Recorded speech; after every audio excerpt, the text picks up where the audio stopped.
The following is a presentation of the Eagles Sports Network. Anytime you can win, it's a good win. Doesn't matter if it's pretty or not. Obviously, Augusta's had a great year. They're well coached. They're very athletic, and they're a super defensive team. I mean, we had a lot of problems going up against them, and so we tried to utilize our bench a lot to see if we could try to wear them down. We felt like if we went half court for half court against them, we were going to have a hard time scoring, and we ended up having a hard time scoring anyway compared to, I think we averaged 77 a game. They held us to 61. But I thought our defense was just enough that we were able to come out with a huge win. I mean, it's NCAA tournament. Everybody's good, and we're just fortunate to move on to the next day.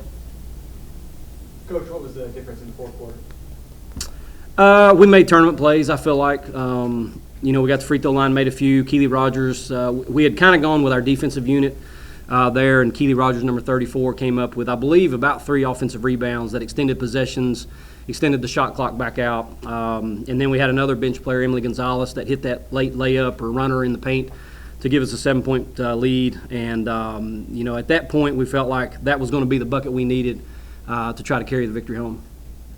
Lindsey, you guys shoot just 35% from the field, yet you're able to get the win. How are you guys able to pull that off?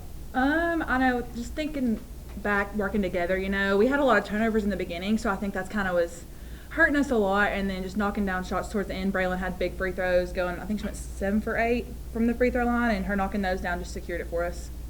What can you guys, both either of you, say about her, just to have that? I mean, you only made one shot going into the fourth quarter, I believe, and then just goes nuts and finishes with 17. Well, I think she had 17 maybe against Anderson in the quarterfinal game of the SAC tournament, and then she was basically single digits because, other teams are trying to obviously target her and stop her, and she wasn't having a good game today, but she stepped up when we needed her to, made some big buckets, and then certainly got to the free throw line and canned them when we needed her to. We've had to grind out some of these games, like in Atlanta, another Peach Belt school, we had to grind them out, and in the past we haven't been able to grind out these kind of wins. We've had to outscore people. This year with this group, we've actually played fairly good defense throughout the year. There's been times we've given up a big number. But tonight is another example. I think they're averaging 69. We hold them to 56. And probably our defense is why we won, not so much our offense.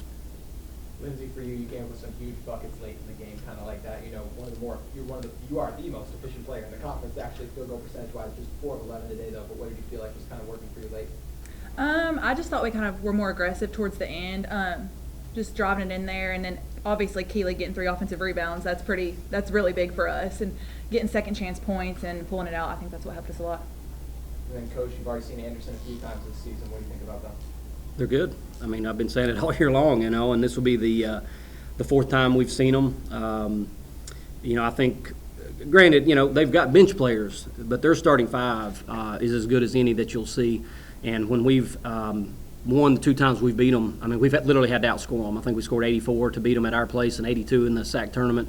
I'm sure they'll have the revenge factor on their mind from the quarterfinal SAC game. But, now we don't have any secrets. They don't have any secrets. It's going to be 2 good SAC teams going up against each other. How important were those 17 second chance points off 16 offensive rebounds because of the season high in turnovers and low field goal percentage? How important were those extra buckets? Well, we actually celebrated in the locker room, Andrew, because against Wingate we had a season low in turnovers with 7 in the championship game and lost by 16 points. And today we turned it over 23 times with only 7 assists, and we actually have a positive assist to turnover ratio for the year, and we won by 6. So we're doing it a little backwards, but that's all right. We'll take the victory. But what was your question? How important were those extra buckets to overcome that? I mean, they're huge. We didn't shoot the ball super well. I thought we were a little timid, obviously early. We did platoon a little bit, and we had a second group come in, get us back going there. But then they had a moment there in time where the game got a little ragged, and they lost their minds and turned the ball over and didn't take advantage of their opportunities on the floor. I felt like we went into the fourth quarter a little bit more fresh than we did in those SAC tournament games, and that was what we were trying to get accomplished. And, when we had to stay with the starting group, and then we had Keely and Emily, I thought they did a good job, and I don't know how many second chance points we got off Keely's offensive rebounds. I know Emily's was one of them, and I don't know if we got a free throw or 2 out of that. But anytime you can get a lot of offensive rebounds and own that second chance point category, you're going to have a better shot of winning instead of the turnovers. Maybe I just took care of the turnovers that we had, was our offensive rebound.